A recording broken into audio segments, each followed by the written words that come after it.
And tonight, a late-breaking development from the Hill that could put a controversial part of the bill in jeopardy. NewsNation correspondent Joe Khalil is live in the nation's capital with that breaking news. Joe. Yeah, Marty, we've just learned the Senate parliamentarian, essentially the referee on Senate policy, has made a ruling that if Democrats want to put that $15 minimum wage into the COVID relief package, it is going to be removed because it doesn't meet the requirements. Now, the only reason that we're talking about this is because Democrats took a different route with this bill. Essentially, what they've done is they're going through what's called budget reconciliation. It's a big fancy way of saying that they only need 51 votes to pass this bill instead of 60 votes. But the trade-off is everything that goes in it has to meet certain requirements related to spending, related to revenue. And so the parliamentarian decided a $15 minimum wage does not meet the requirements and is not going to be in this relief bill.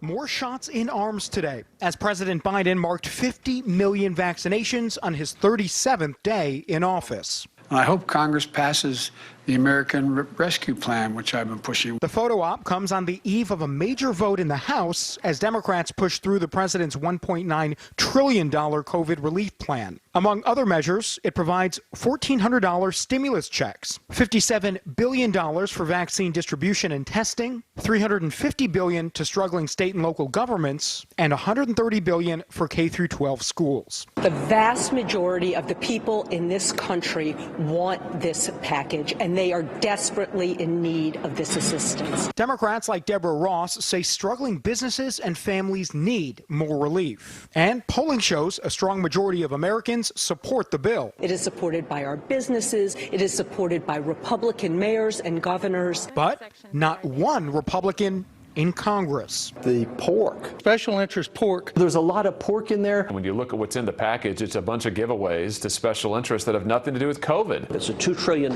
bill, 8% of which is actually directed to COVID. Republicans like Senator Josh Hawley and Ted Cruz say the bill has pet projects tucked away for powerful Democrats, like $112 million for a Northern California subway expansion, $570 million for the arts, $50 million for family planning, and $1.5 million for a bridge in New York State. A bridge from New York to Canada to make Chuck Schumer's political buddies happy. The request for this funding wasn't made by me or any Democrat, for that matter.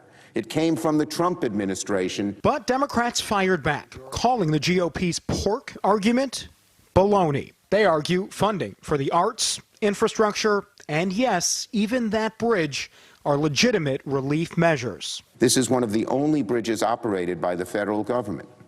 Its revenues for operating expenses have collapsed because of COVID.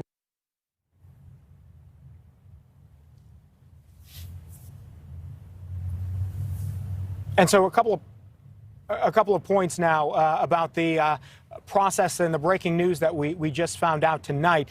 It is possible that the vice president may overrule the Senate parliamentarians' ruling on this, although the White House has already come forward and said that Vice President Kamala Harris would not be overruling the parliamentarian, even though President Biden has been on record as saying that he supports a $15 minimum wage, although he didn't expect it to get through this process. And Joe, quick question here. This is kind of an unexpected twist in the process here, the parliamentarian getting involved. It's kind of a in-house referee role, more or less. So just talk about the power, the obvious power that an individual has. And two, does what happened tonight essentially mean that that minimum wage provision is dead?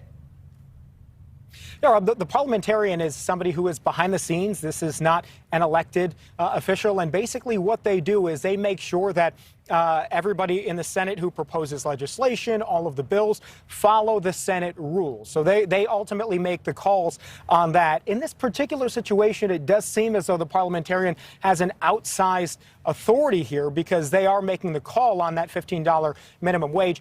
it's not entirely dead. Essentially, the House is voting just tomorrow, and their bill may very well include a $15 minimum wage. If it does, as we know now, it's going to be taken out.